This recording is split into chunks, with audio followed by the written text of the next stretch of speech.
चांदनी एक खूबसूरत और इंटेलिजेंट लड़की थी। वह पढ़ने में तेज थी। वह बहुत सुंदर सुंदर चित्र बनाती थी। उसे बागवानी का भी बहुत शौक था। वह अपने छोटे भाई बहनों चंदन और मालिनी के साथ बड़े आराम से रहती थी। अचानक एक दिन एक दुर्घटना में उसके मम्मी पापा की मृत्यु हो गई। अब तीनों भाई बहन बेसहारा हो गए। थोड़े दिनों तक घर में रखे पैसों से काम चलता रहा। फिर रिश्तेदारों ने साथ दिया। उसके बाद फिर सब ने उनको छोड़ दिया। अब वो तीनों अकेले थे। चांदनी एक दिन परेशान होकर बोली, क्या करूं अब? सबसे हेल्प मांग कर देख चुकी हूँ। सब बहाना बना देते हैं और कोई भी हमारी बात को नहीं सुनता। मालिनी भी दुखी थी। वह बोली, दीदी, अब हम क्या करेंगे? हमारे घर में तो कुछ है भी नहीं, हम कहाँ से अपना खर्चा चलाएंगे? दीदी, अब हमारा क्या होगा? आज तो हमारे यहाँ खाने पीने के लिए कुछ भी नहीं है। हम ऐसे ही सो जाएंगे। कुछ न कुछ भगवान जरूर करेंगे। कोई न कोई रास्ता तो निकलेगा ही। उस रात सभी भाई बहन भूखे ही सो गए। इतनी गरीबी उन्होंने कभी नहीं देखी थी। अगले दिन चांदनी काम ढूंढने के लिए निकली।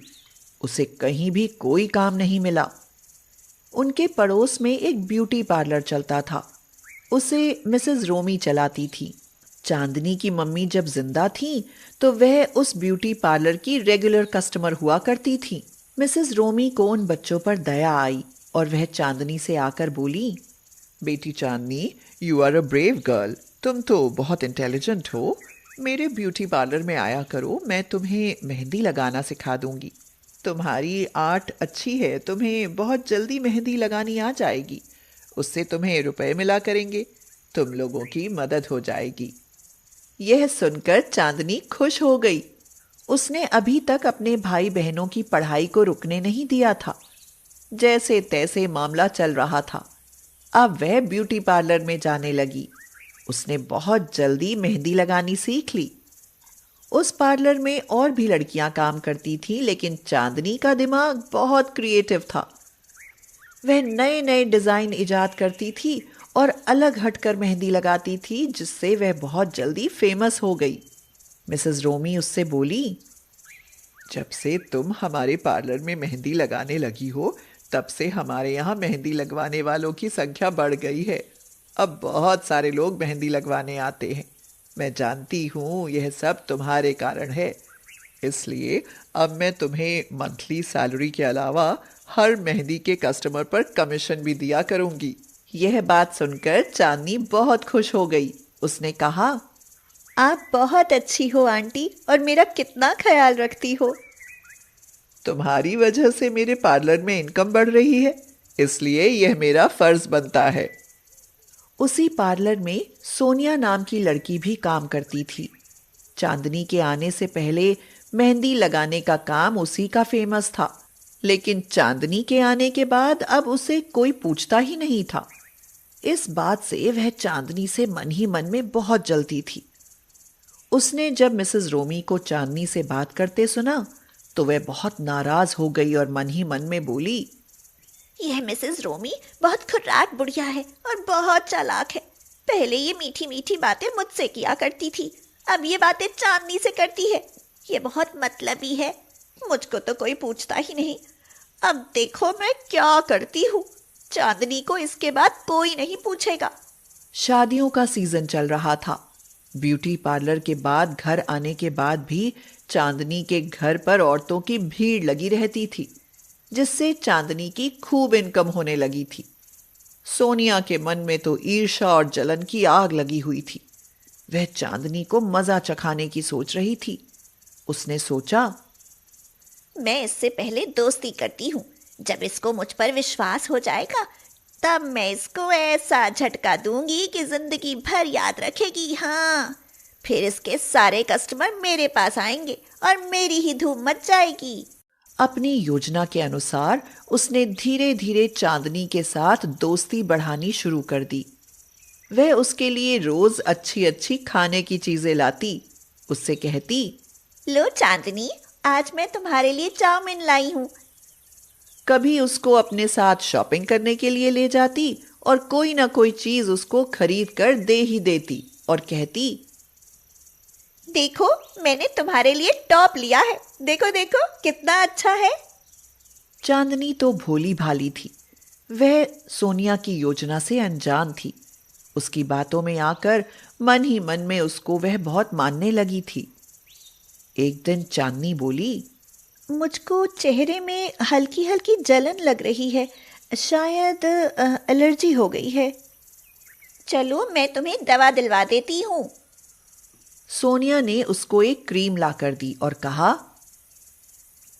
यह क्रीम तुम लगाना, इससे बिल्कुल ठीक हो जाओगी। मुझको भी एलर्जी हो गई थी, मैंने यही क्रीम लगाई थी। चांदनी उस क्रीम को ले आई और उसने अपने चेहरे, हाथों और पैरों पर उसे लगा लिया। थोड़ी ही देर में उसे तेज जलन पड़ने लगी। उसके चेहरे, हाथों और पैरों पर फफोले पड़ गए। वह दर्द के मारे रोने चिल्लाने लगी। चंदन और मालिनी बहुत डर गए। वह घबराकर कहने लगे, ये क्या हो गया है दीदी? ये तो तुम्हारे फपोले पड़ गए हैं। तुम अभी डॉक्टर के पास चलो चलो। वे दोनों उसे डॉक्टर के पास लेकर गए। डॉक्टर ने बताया, इस क्रीम में बहुत नुकसानदेह केमिकल मिला हुआ है। इनकी स्किन के फपोले ठीक होने में बहुत दिन लग जाएंगे। उसी रात चांदनी को दर्द के कारण तेज बुखार हो आया। उसका समाचार सुनकर सोनिया बहुत खुश थी, लेकिन उसकी उम्मीदों पर पानी पड़ गया। पूरे दिन उससे कोई भी कस्टमर मेहंदी लगवाने नहीं आया। सभी लोगों ने साफ मना कर दिया। उन्होंने कहा, चांदनी के अलावा हम किसी से भी मेहंदी नहीं लगवाएंगे। इसको तो बिल्कुल ही मेहंदी लगाना नहीं आता। दूसरा झटका सोनिया को और भी लगा जब मिसेस रोमी ने उससे आकर कहा, तुम मेरे ब्यूटी पार्लर से निकल जाओ, अब तुम यहाँ काम नहीं कर सकती।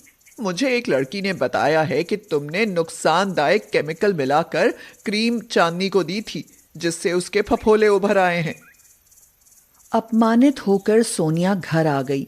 अब उसके पास कोई काम नहीं था। तभी उसने देखा कि उसके पास औरतों की भीड़ आ रही है। उसे यह देखकर आश्चर्य हुआ। औरतों ने कहा, हम चांदनी के पास गए थे, उसकी तबीयत खराब थी और उसने कहा कि तुम लोग जाकर सोनिया से मेहंदी लगवा लो। वो अब बहुत अच्छी मेहंदी लगाना सीख गई है, वहां से तुम निराश नहीं होगी, इसलिए हम यहाँ आ गए। ऐसी बात सुनकर सोनिया की आंखों से आंसू निकल आए। वह सोचने लगी, मैं कितनी नीच हूँ। मैंने चांदनी का कितना बड़ा नुकसान कर दिया, और चांदनी दिल की कितनी अच्छी है कि वह इतनी परेशानी में पड़ी है, फिर भी उसे मुझसे जलन नहीं होती, और उसने तो अपने सारे कस्टमर मेरे पास भेज दिए। उसके दिल में बहुत बड़ा पछतावा था। वह मन ही मन में भगवान से मनाने लगी और कहने लगी, भगवान जल्दी से जल्दी चांदनी को ठीक कर दो। वह दिन रात औरतों की मेहंदी लगाती थी और उनसे जो भी पैसे मिलते वह ले जाकर चांदनी को दे देती। उसने चांदनी की अच्छी से अच्छी दवा करवाई, जिससे वह जल्दी ही ठीक हो गई।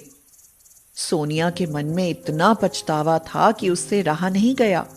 उसने चांदनी से कहा, चांदनी, मैंने तुम्हारे साथ धोखा किया। तुम्हें केमिकल मिली हुई क्रीम लगाने को दी, जिससे तुम्हारा यह हाल हुआ। प्लीज मुझे माफ कर दो। चांदनी ने उसको माफ कर दिया, उसको गले से लगा लिया। अब सोनिया चांदनी की सच्ची दोस्त बन गई थी। दोनों ने मिलकर अपना एक अलग ब्यूटी पार्लर खोल लिया। थोड़े ही दिनों में उनका ब्यूटी पार्लर फेमस हो गया और मेहंदी लगवाने वालों की तगड़ी भीड़ लगने लगी, जिसकी बदौलत उनके यहाँ पैसों की बारिश होने लगी।